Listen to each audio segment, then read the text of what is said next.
Guys, today we got a Ford Fusion. I believe this is a 2018 or 17. It's the 1.5 liter engine, I believe, or the 1.0 turbo, right?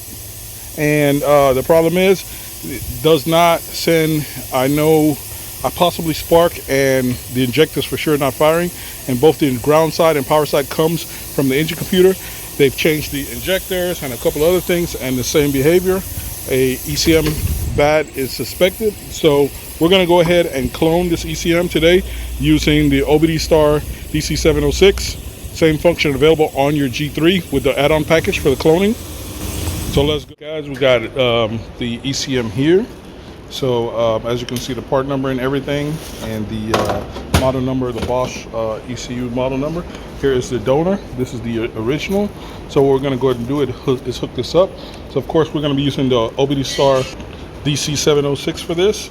And remember, everything you see here that the DC706 is doing, you can do this on the OBDSTAR KeyMaster G3 if you have the add-on cloning functions, or if you want to add it onto your G3, that turns your ECU flasher in the G3 identical to this. So then this unit is not needed at all. The G3 is the flagship device that can do everything the other ones can do if you add on the features. Different customers keep asking the same question. It's the G3 can take the place of the DC706. So you don't need to have the G3 and the DC706, because you can add this on to your G3, just to clarify that. So we're going to go to ECU flasher. We're going to pick ECM automotive. You can do bikes, motorcycles, and different vehicles as well. Now this is going to be under Ford, but to make it quicker, I'm just going to go ahead and type it in, because I already know the chipset for this is MEDG17. There it is, 17.0, right? And you can look it up by the part number here. There's also a Bosch query lookup tool. You can click that and type in the Bosch part number here that you see and query your Bosch unit, just like it says right there. I'm going to cancel out of there. Now I'm going to tell it to start. And we're going to be doing on bench mode, and we're going to use the MP001. As you can see, we have it right there. Now the MP001, you have to purchase it separately for the DC706, but the MP001 comes with the OBDSTAR KeyMaster G3. So just important note there. So we're going to tell it OK. All right, we're connected to the internet. You do need internet for this. This is an internet tool. All right, so we're going to now do the pinout. And there's our ECM. We could always zoom in and check all of that stuff out. We're going to hit back. Then we're going to go to image 2 to get our pinout. And there it is. So this is our original. So we're going to want it like this, upside down, to match our layout. So you see we have the 2 big pins here and the big group over there, just like that. So we're going to hook it up right now. We got 2 powers, ground, CAN high, CAN low, GPT 0 and GPT 1. Be careful on the colors. There could be multiple CAN lines, so you need to pay attention. CAN high 6 and 14. On these things, they'll be labeled just like that. Let me find one. Yeah, so it says CAN 14. There could be a different CAN number, and some people use the wrong cable, guys. Pay attention.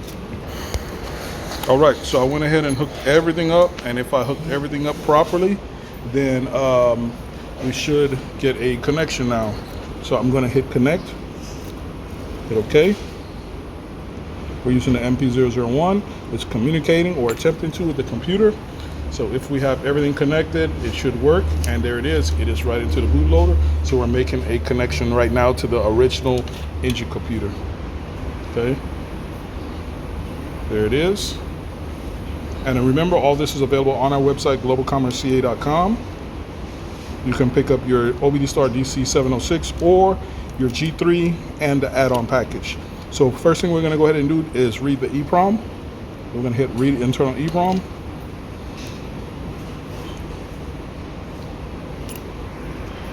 And there it is. It's communicating with the ECM, and then shortly it's actually going to do the read. Okay. And there it is. It's reading the 2 sectors of the EEPROM. Okay. All right, so we're going to go with the default name on this one, 22, okay, tell it okay. Now we're going to go ahead and read the internal flash now. The flash is a bigger memory space, as you know if you watch our videos, and it will take longer to read. So we hit read internal flash. Now after we read the internal flash, we're going to hit the disconnect button. We're going to remove this ECM, and then we're going to connect up the donor ECM, and then we're going to write everything we just backed up, the internal EEPROM and the internal flash. We're going to write that to the donor unit, and it's reading the sectors. As you can see, we're at sector 5. We're at 2%. So that's 8 sectors out of 32. I'll bring you back. You can see the time right here, so you can see how long it took. All right, here is the time, and we're right pretty much coming up on the last sector. We're on 31.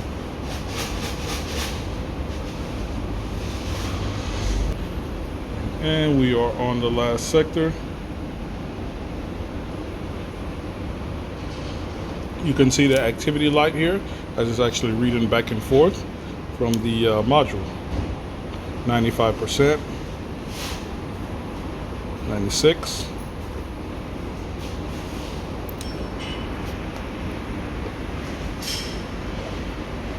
97,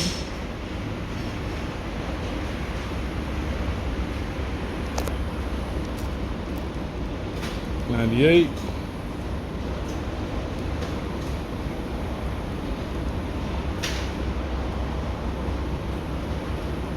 1% to go.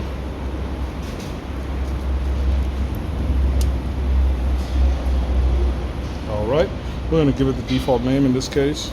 Tell it OK.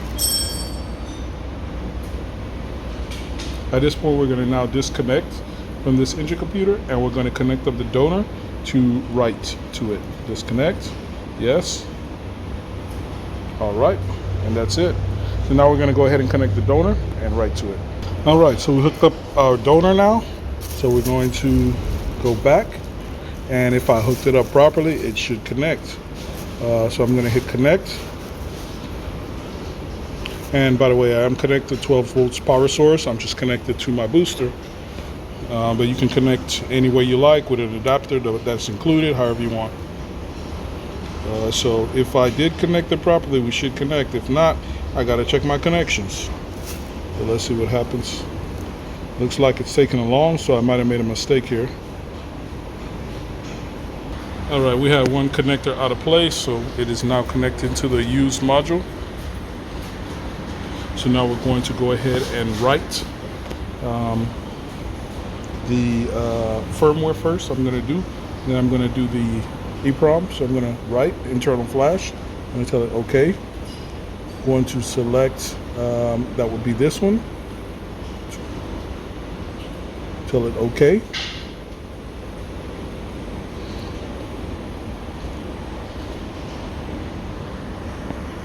And writing to bootloader. So as you can see the time here, I'll bring you back. Just to show you, it is skipping a lot of sectors that are identical, but where it finds differences, it's going to write. Okay. So for example, sector 14. Okay, here's the time. And it skipped a few more, and it wrote the last sector, and we are done. So now we're going to write the internal EEPROM.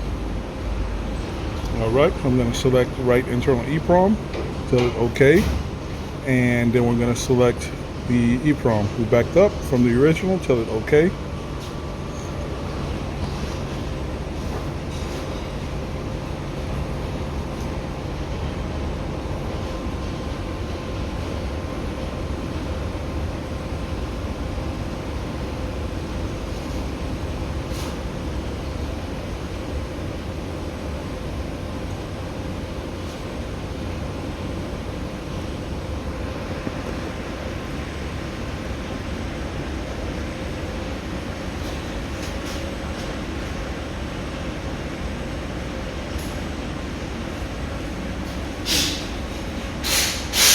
And that's it, we're done. We backed up the EEPROM in the flash and wrote it to the donor unit. And that'll complete the process. So now we're going to connect this up to the vehicle and see if it works. So we're going to hit disconnect.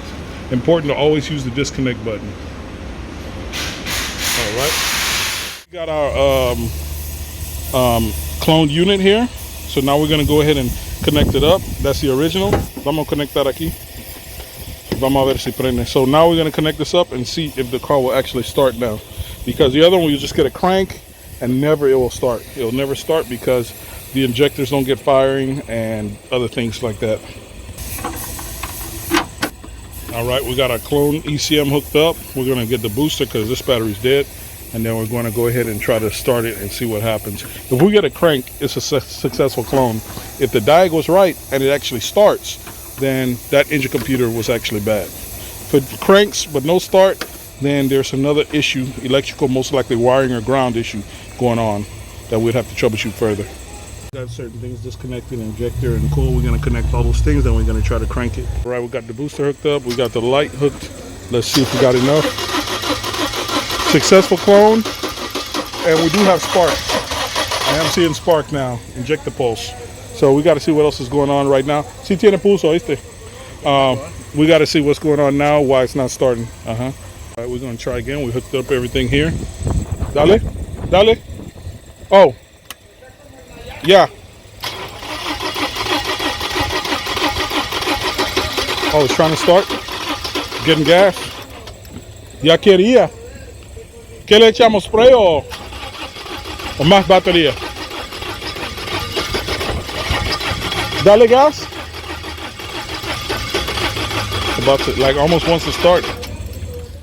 All right, guys, that was a successful clone. The engine did not start. I believe the issue has to do with the motor. There's going to be an internal issue with the motor.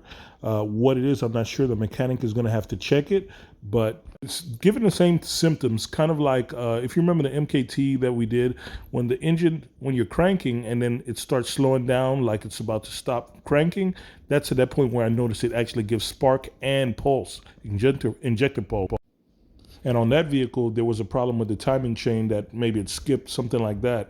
And that's what caused that. So I believe there's a similar thing that happened to this engine. Again, the mechanic is going to diagnose this engine and try to find a problem and resolve it. And if anything, I'll update it in the comments what he ends up finding. Anyway, that's it on this video. It was a successful clone. So if you didn't know this, now you know, and no one is half the battle. Click that thumbs up button, like and subscribe. See you on the next one.